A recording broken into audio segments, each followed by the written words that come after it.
wide shot of all of our captains here. And here it is. Little Whip Warriors in the lead off the bat. Already you can see trades coming out now. A fun fact, the Infinity Blade wielder gets a bonus 100 health and shield, so he's sitting at the 200 mark. On top of that, Siphon is on. If you get an elimination, you get that 50 effective HP back over. That makes the Infinity Blade very hard to take down. They also get those big crescent move jumps to slam down. And as you can see going on the right-hand side of your screen, it is creative chaos all over the place. But now taking in with the Little Whip Warriors as they're able to clean it out, and Ninja's trying to rotate up top. Yeah, I'm sorry to break it to you, but the Llama record was completely pushed off of their point. And now we have Ninja who's going in with the Infinity Blade. What a player to wield this one right here. Oh, he's getting pushed back. Notice how he doesn't even want to get eliminated. He wants to do as much damage as possible. But is that effective? I think you just kind of reset and you go, or you get up there and you start swinging. The 75 damage hit will be able to take it down, and the Llama Record Company establishes themselves right back up. Now, what's going to be interesting to me is how the players utilize their building. You start with 50 wood, and then if you get an elimination, you get 25 wood directly into your inventory. So if you're able to kind of eliminate out and put pressure down, you can get some ridiculous builds, as we're already seeing on top of the blue hill. Yeah, this is actually a neck-and-neck race right here in the early game so far. Fish Fam, Chicken Champions, and Raven's Revenge are all trading spots at the moment. And Sunshine Soldiers comes right on in to wipe that up and get them out of there. And nice job for Stewart. And look at the Cuddle Crew across the way, just now getting their first points because they've been contested the entire time, whereas Llama Record Company has only had one team coming up towards them. Another thing to note, let's talk about the loadouts here, Monster. What are they rocking? They're rocking everything that you can get in the game, from blue tactical AR up to that hunting rifle. So you have the long range, you have the close range, you have the AR. You kind of just pick and choose your battle, what you want to use. And the one thing you're missing that the Infinity Blade wielder does not have will be 9 impulse grenades. So everyone has a bunch of mobility to be able to get up there. But you see right there, Scissors able to cut down a bunch and get a decent amount of timing. Let's take a look at the score. Little Whip Warriors climbing up, but it is only a 5-second uncontested lead, and they're building on it. Right now, not a lot of points have been scored, which means when that hill opens up at 7 minutes, it's going to be that much more important. Yeah, this is going way better than I expected. There is no one dominant team so far, but the Little Whip Warriors are doing so great right now. There goes Ninja, and he does get traded out. Raven's Revenge kind of takes it back over. We'll go Taga squad, managed to hold it down for long enough to get their, points in.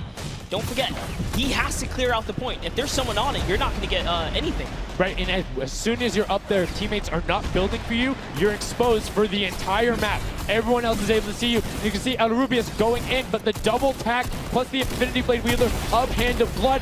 This Llama Record Company team is looking to go platinum with a great defense of their point. There it is, very nice. Finally starting to earn some points, trying to break that, triple digit. Hand of Blood, little fun fact right there. His dog Falco is Germany's second biggest dog influencer on Instagram. That's impressive, but I wonder who the first biggest is now. That's like, is there a statistic for that? Like, do you go down the line? But one thing I do want to note for Hand of Blood, look at the eliminations coming out of the Infinity Blade. Already sitting on 7 and being aggressive. And the more he gets that siphon going, the better he's going to be. But the Chicken Champions come out on top there. No tender defenders are going left. Able to hold the top, and now crawling their way back up there. They're only about, 10 seconds or so behind the Funky Fighters? Dude, wait a second. Where did the Funky Fighters come from? Suddenly they're at the top here, and the Little Whip Warriors have not managed to earn any points. Sunshine Soldiers looking to kind of ruin that festival up top, but it's Tomoya. We touched with him with Pookie early on. He said, you know what, he chose his players, specifically because they're great at depth runs, but it looks like they battle it out too. They're doing a very good job of making sure they go at the same time. You can see Tomoya here being patient, doing everything he can to try and find an outlet, but he doesn't want to commit before his teammates are there. He's waiting for Kutu. There they are. Kuzi coming up with them as well. The fight is on, but we switch back over to Scissors just chopping it down, but the Fish Fam is a sushi there as the retake happens. That is actually crazy. Watch him kind of wait there, prepare the ambush. His team comes up and they collapse on the point, and bye-bye Fish Fam. And notice they had enough mats to completely encircle the top, but the Infinity Blade will be able to come right out. So instead, Tomoya jumps straight up to just stall out a couple every seconds, because every second matters. As you see Kutu also on 8 elims right now. The sword players putting in work. We have a bit of a tie up top. Funky Fighters and Fish Fam. Llama Records so close as well. This is a close one for the run in the top 5 so far. And I like seeing the Funky Fighters using impulses out of spawn. You get 9 of them, so it's great to throw them off to knock other people off the point, but use 3 to get a little faster. These guys are all very experienced in terms of navigating basically every part of creative and battle royale, so they can use those little quick impulses to get themselves more efficient. As you see Zand go down, Suzu go down, Scissors go down right there as Lachlan is just cutting them apart. But Tomoya, again, the Funky Fighters come out on top with the Infinity Blades at least, so no points going over right now to the Cuddle Crew. Oh no, the Cuddle Crew does not have the Infinity Blade wielder here, so Clitex has to kind of hold it down for now and wait until the leader, the team captain, can get up to the top. If Lachlan gets there in time, he might be able to, but nope, they kind of lose their point of interest, unfortunately. And now Gotaga goes up and goes straight back down, not able to catch himself on the edge, so Raven's Revenge gonna have to wait a little bit before they get points, but have full control, and Gotaga unfortunately breaks some of his teammates' build there with the Infinity Blade. Yeah, you see Chappie. Chappie's from, you know, the USA. His favorite aspect of creative mode is actually 1v1 build fight, so this is why they're doing pretty good right now. And they kind of close it up. Looks like the Cuddle Crew has come back, but the Fish Fam is here to ruin that entire party. Can they shut it down? And Scissors survives just for a bit more. And again, you see every single time the Funky Fighters go up, it is never a solo person. It is always 2, most of the time 3. They get control and then they immediately box up. But while we've been talking about them, let's check in back with the scoring as we're now right around the 3rd mark in a minute out from that 12 point per second circle. And Ninja's team, the Little Whip Warriors, are Little Whipping all over as Tomoya goes up, comes back down, and the Xing Xing was not enough. Cuddle Crew takes him down. I actually love that shot. You don't see anyone else really utilizing the dive straight up into the air to kind of disengage off the pressure. Ninja's doing a great job chopping up here. He's already at 8 of limbs. That, never mind, make that 9. That was Gotaga who went down right there.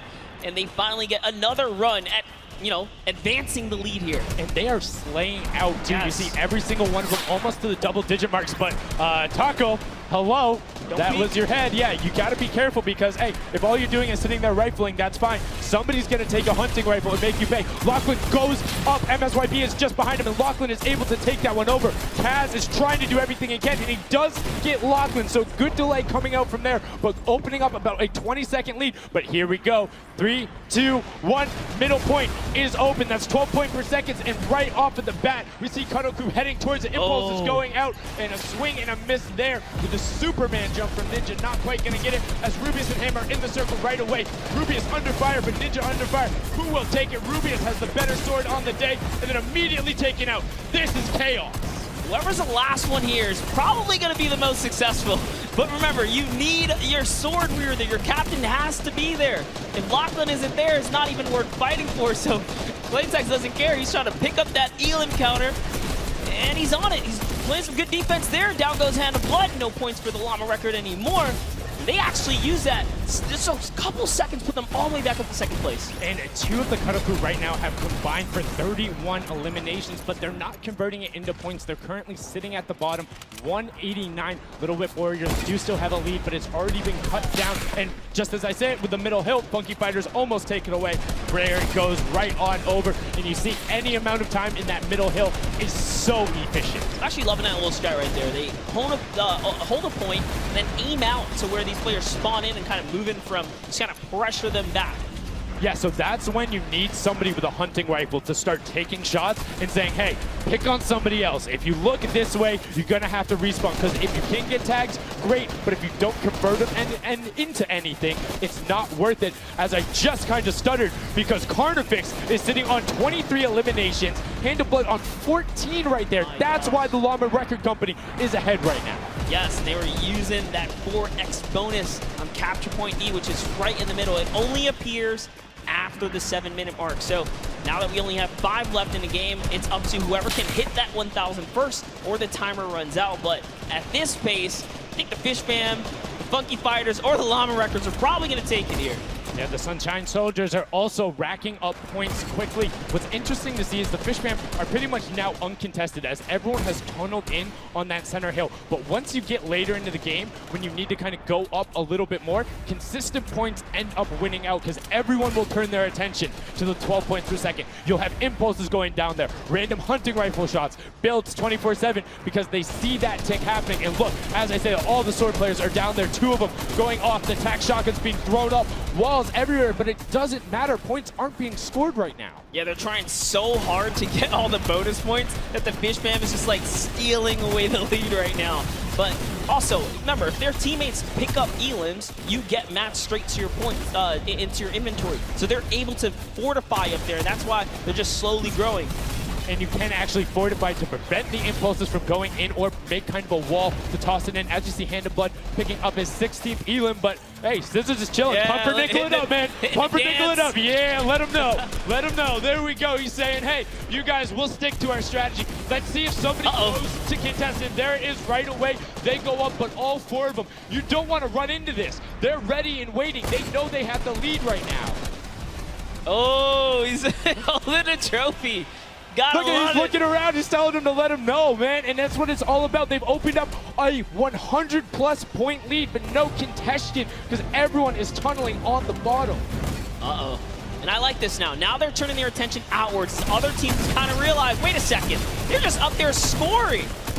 Like, what can you do in this instance? They see the other scores. That leaderboard is running for them. What they have to do, if you're the Llama Record Company, you hold the middle and lock it down for that time. And then the second you get the lead, start running at the Fish Fam. Don't let them come anywhere near any point. Nobody else is going to catch you unless they get the middle. Everyone's attention is there right now. And the Llama Record Company now has the 100-point lead back in the span of just 10 seconds. They let their guard down one time, and suddenly Llama Record takes the lead as the Fish Fam wasn't just farming all those points. Nope, Fish Fam no longer have a free point. It is up to everyone to stop the Llama Record Company here because Hand of Blood has 17 elims, and he's going for the middle now. He's got his team ready. Let's see what's he going to do. Hits the vent, goes right in, nice and sneaky.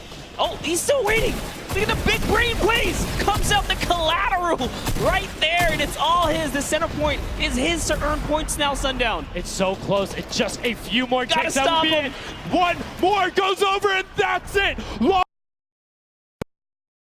Venos, Alex, JJ, and Carnifex are your match 1, set 1 winners right there. Incredibly impressive coming out.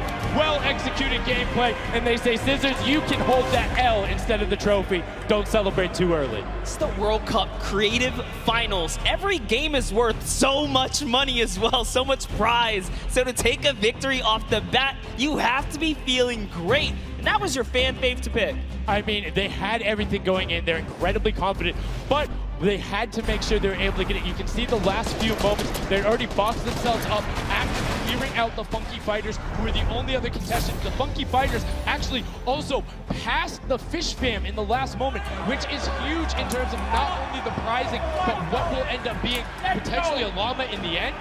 That's right. That is right. Loving this replay right there. The let's goes, the energy is real. You can clearly see the excitement. That was a great game to watch. It's fantastic. Honestly, I love Sky Station Showdown so much because I think there's a level of depth there, right? Everything is wood, so you're able to like kind of hit through it, and the Infinity Blade cuts through all of it right away, but the Infinity Blade wielder doesn't have the ability to build, needs the support from his teammates. So you saw the people who were roaming in packs of 3 and 4, incredibly successful. Yeah, it was kind of unfortunate. The Cutter Crew was like slaying, legit, so many elims, but not a lot of points, and that's because play that split game, it's not going to work out. You have to convert it into control. It is a control the point game mode, and if you're not doing that, the other players are going to be doing that, as you saw right there. And what was unfortunate then for the Fish Fam is they got contested twice in a row right after and just couldn't get reestablished. They couldn't group together in those long